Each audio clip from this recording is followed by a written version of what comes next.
So now let's take a look at a few extra examples. We're going to follow the same steps to recognize how to factor trinomials where a is not equal to 1. So we first look at this trinomial, and we always must start with finding our GCF. So we're going to write out our trinomial, 3x squared plus 7x plus 2. And we look at each term to see if there is a GCF. In this case, there is no GCF that can be taken out of all three terms. So we can move to the second step. We're going to start by identifying our values a, b, and c. So a equals 3.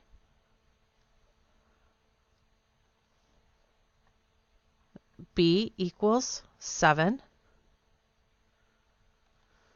And C equals 2. We recognize now that A does not equal 1, so we know that there's a little more to factoring than just finding the factors of C and adding to B. So in this case, we start by multiplying A times C. So 3 times 2 equals 6. And then we can move to our x method.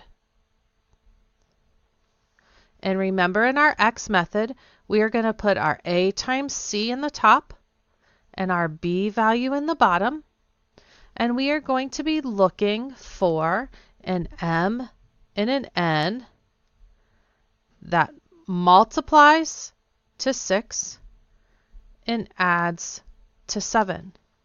So we start by looking at our factors of 6. So 6, the factors of 6 are 1 and 6, and 2 and 3.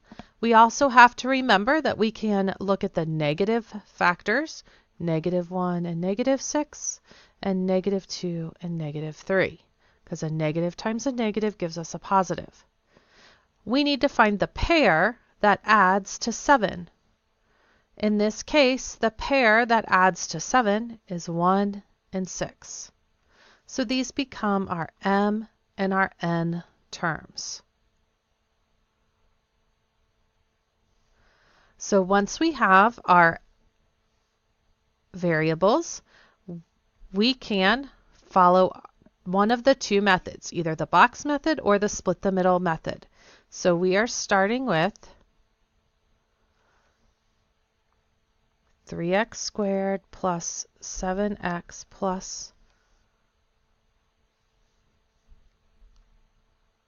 2. And we said that m was 1 and n was 6. So in our box, we can say our a term is 3 with the x squared. Our c term is 2. Our n and m term, remember, are the middle of b, so we need to add an x to those terms. So we have 1x and 6x. And then we find the GCF of each of our rows and columns. So if I first look at this row, the GCF that can come out of both of them is x. If I look at this row, our GCF that can come out is 2. If I look at this column, GCF is 3x. And if I look at this last column, nothing can come out of it that is a whole number bigger than 1. So we know that our GCF there is just 1. And we can write our answer or our binomial with 3x and then our 1 and then our x and then our 2. So if you like the box method, that is how you would complete the problem, and we would finish it off by writing it as a product of our GCF, and we didn't have a GCF or our GCF was 1, so we don't need to write it, and the two binomials, so we can write the final answer as 3x plus 1, x plus 2. Now, if you like the split the middle approach, I will do that one as well one more time for you.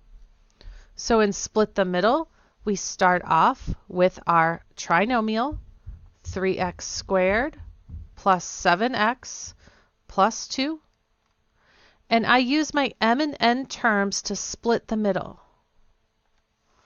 So I'm going to divide this middle term into 6x plus 1x. And then I'm going to put in my ax squared term and my c term. I'm then going to group the first two terms together and pull out the GCF. So my GCF is 3x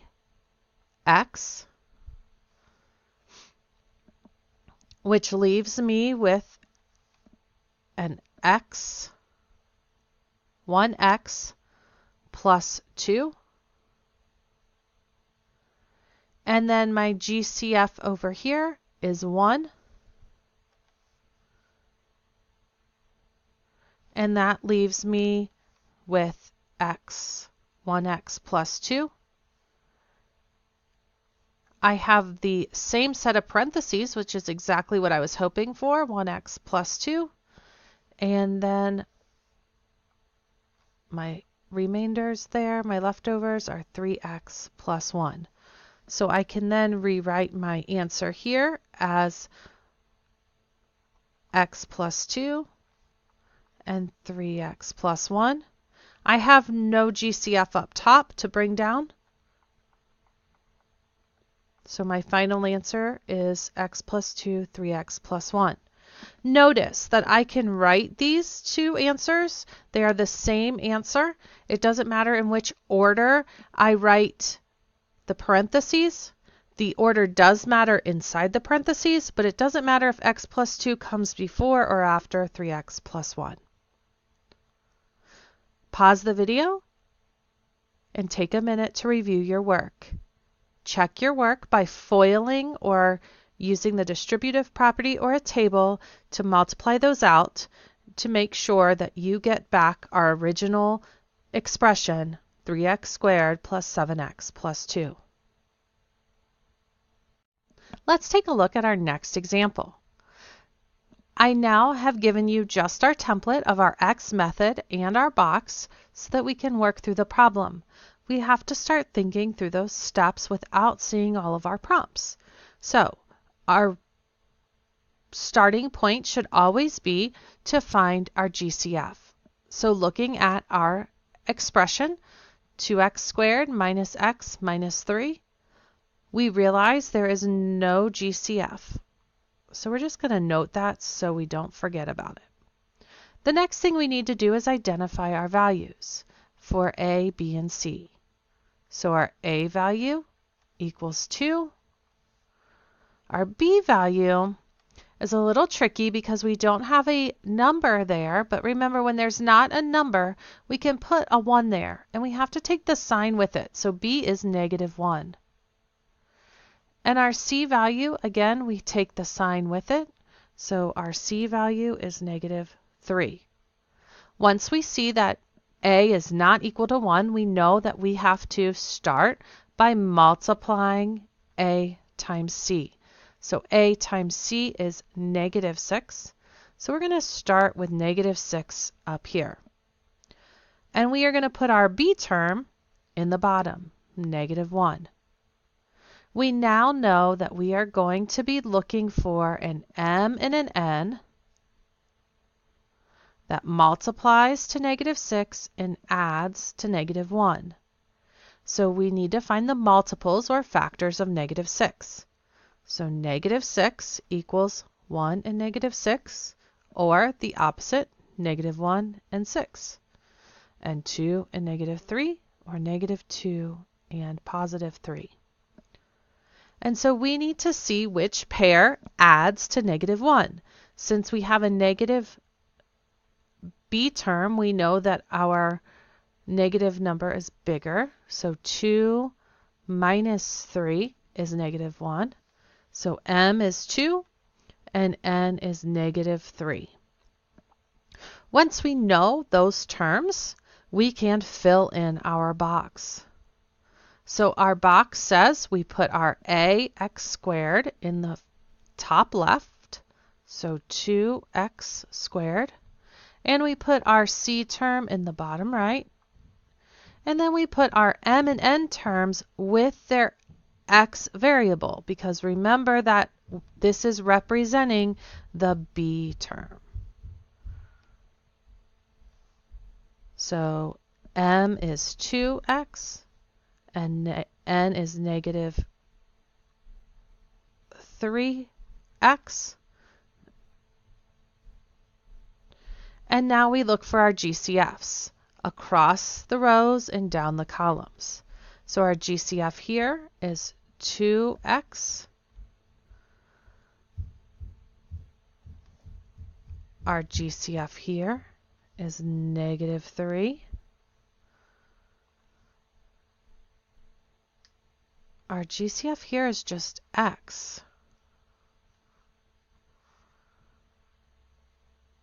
And our GCF there is just a 1. And then we can write our final answer in the bottom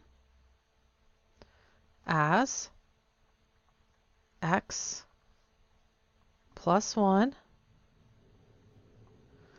and 2x